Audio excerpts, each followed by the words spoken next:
Hello friends, maths class study में आप सभी का स्वागत है और मैं दीपक एक नई अपडेट के साथ आप सभी के सामने प्रस्तुत हूँ। देखिए, काफ़ी समय से वीडियो नहीं बना पा रहा हूँ एमपीटीईटी से संबंधित, क्योंकि बहुत से काम होते हैं और अभी प्रशिक्षण वगैरह चल रहे थे, इसलिए कुछ जानकारियाँ मिस हुई। लेकिन अभी एक रिसेंटली न्यूज़ है, आप सभी को पता है कि उच्च माध्यमिक शिक्षक का जो वेरिफिकेशन हुआ था उसकी कहीं ना कहीं चयन सूची जारी कर दी गई है और आप सभी ने देखी होगी और उसमें बहुत सी नई चीज़ें आपको देखने के लिए मिल रही होंगी। अब उसमें क्या नया है हम देखते हैं। MPTRC हमने ओपन किया हुआ है, इसमें हम उच्च माध्यमिक शिक्षक में जो न्यू अपडेट होगी उसको चेक कर लेते हैं। तो सबसे पहले हम देख लेते हैं, इसमें आवश्यक सूचना है और उच्च माध्यमिक शिक्षक चयन सूची। इसमें तो आप अपने नाम देख सकते हैं, अपने सब्जेक्ट वगैरह डाल करके कि हमारा नाम आया कि नहीं आया, यदि आपका वेरिफिकेशन हुआ था तो। अब देख लेते हैं चयन सूची से संबंधित सूचना क्या दी जा रही है, क्योंकि ये ज़्यादा इंपॉर्टेंट है। इसमें देखते हैं, तो इसको डाउनलोड होने के बाद हम इसमें देखेंगे कि इसमें क्या नया अपडेट देखने को मिल रहा है। अभी ऐसा क्या है जो इस बार परिवर्तन हुआ है, हम देख लेते हैं। 21/12/2022 का है उच्च माध्यमिक शिक्षक चयन सूची के संबंध में सूचना। तो इसमें लिखा हुआ उच्च माध्यमिक शिक्षक पद हेतु विज्ञापन 29/9/22 को। चलो ये देख लेते हैं। चयन सूची में ऐसे अभ्यर्थी जिनके नियुक्ति आदेश पूर्व में स्कूल शिक्षा या जनजाति कार्य विभाग में जारी किए जा चुके हैं।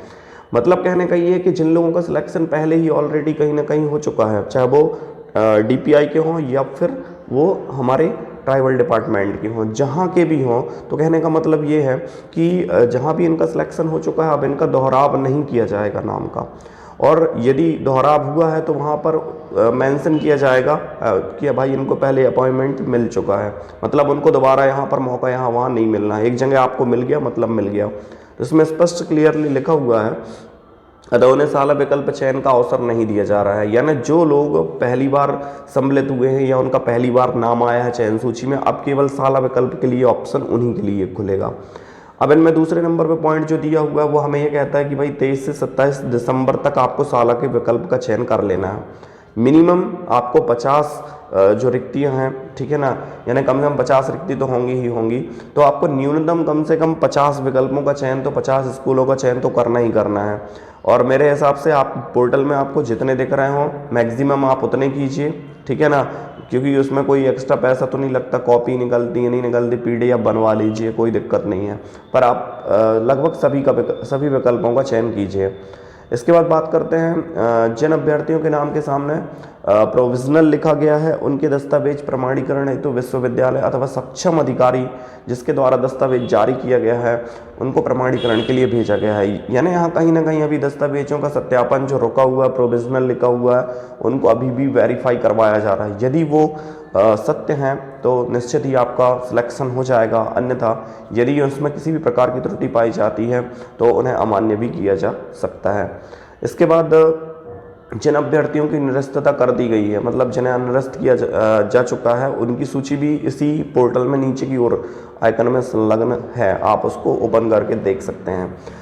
ऐसे अभ्यर्थी जिनका चयन आरक्षण नियमों के तहत हुआ है वे अपने डिजिटल प्रमाण पत्र बनवा लें। देखिए, पहले भी ये चीज़ क्लियर बोली गई है कि भाई ऑफलाइन जो पहले बनता था ठीक है, लेकिन अब डिजिटल जमाना है, डिजिटल प्रमाण पत्र आपको बनवाना पड़ेगा।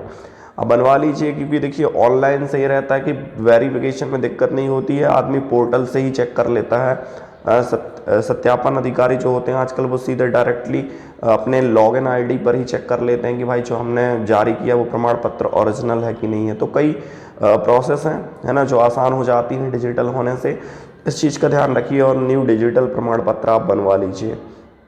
और इसके साथ आय प्रमाण पत्र का भी जो वित्तीय वर्ष आपका चल रहा है करेंटली, आप उसकी जानकारी भी अपडेट रखिए, क्योंकि भाई हो सकता पहले कम आय रही हो, अब ज़्यादा आय हो, तो जो creamy layer non creamy layer की कंडीशंस होती हैं उसको फॉलो कर रहा है कि नहीं कर रहा है आपका आय प्रमाण पत्र, इस बात का भी विशेष ध्यान रखिएगा।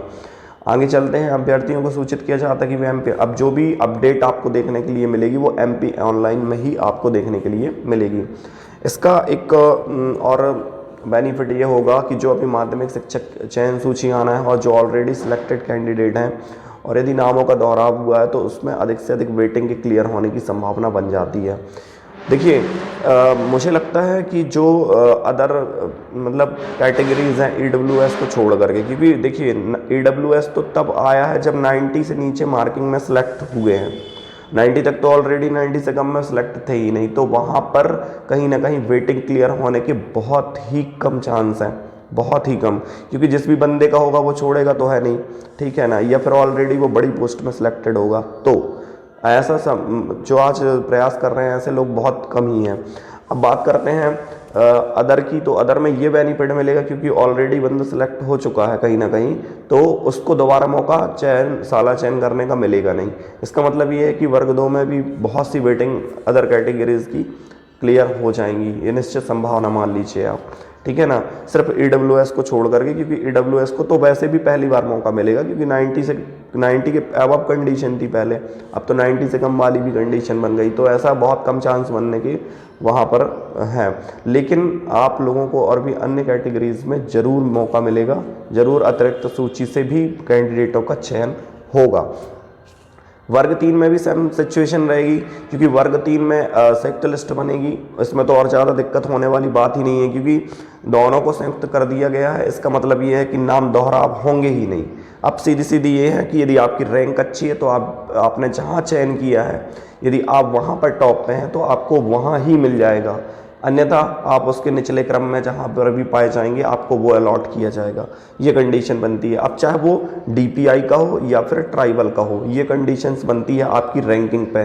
यदि आपकी रैंकिंग बेस्ट है तो आप जहाँ चाहेंगे वहाँ सिलेक्शन ले लेंगे, लेकिन यदि आपकी रैंक यानी थोड़ा डाउन है, हो जाएगा ये लग रहा है, परंतु ये नहीं रहेगा कि कहाँ होगा, तो आप DPI में भी जा सकते हैं और आप ट्राइबल में, और ज़रूरी नहीं है जो ट्राइबल एरिया के हैं उन कैंडिडेटों के भी अच्छे नंबर है, वो अपने एरिया को सिलेक्शन चाहेंगे, आप DPI में हैं आप अपने एरिया में सिलेक्शन चाहेंगे, तो ये मिला जुला जब कहानी बनेगी ना तो कहीं ना कहीं सबको बेनिफिट होगा इसमें और नामों का दोहराव नहीं होगा।